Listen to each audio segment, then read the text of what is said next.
Happy independence day বন্ধুরা, সবাইকে জানাই স্বাধীনতা দিবসের অনেক শুভেচ্ছা।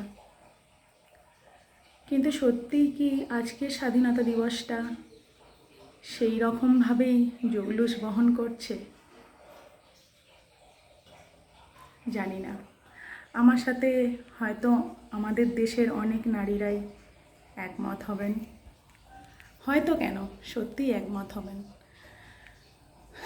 এই স্বাধীনতার জন্য কিন্তু আমাদের দেশের বীর শহীদরা নিজের আত্মবলিদান দিয়ে আমাদের দেশটাকে এত উন্নত করে যায়নি।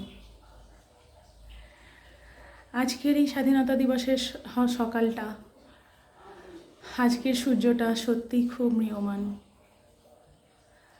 আজকে জানি না আমাদের মতো নারীরা কতটা সুরক্ষিত, আমাদের দেশের নারীরা কতটা স্বাধীন জানি না। কতদিনই বা এইভাবে পথ চলতে থাকবো আমরা অনিশ্চয়তার পথে। শুধু এটুকুই বলতে চাই, অনেক উৎসব আসবে যাবে, আর কদিন পরেই আমাদের বাঙালির শ্রেষ্ঠ উৎসব শারদীয়ার পুজো, শারদীয়া দেবীর দুর্গা পুজো।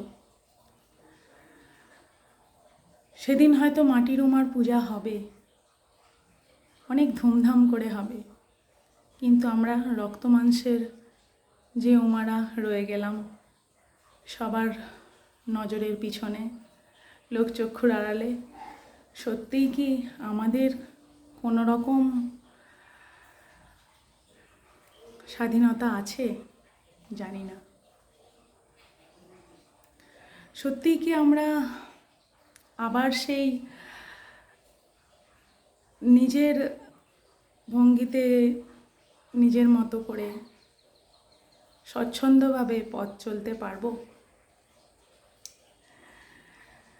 আজকের এই সূর্য বোধহয় আমাদের জন্য খুব একটা শুভ মনে হচ্ছে না। শুধু একটাই কথা বলবো, দিকে দিকে আজ বহু স্বাধীনতা দিবসের গান বাজছে, কানে আসছে, কেন জানি না আজ বারবার মনে হচ্ছে সত্যি আমরা স্বাধীন, আমরা মেয়েরা সত্যি কি স্বাধীনভাবে আমাদের দেশে চলাফেরা করতে পারবো আবার আগের মতো? বারবার আমাদের এই প্রশ্ন মনটাকে নাড়া দিয়ে যায়।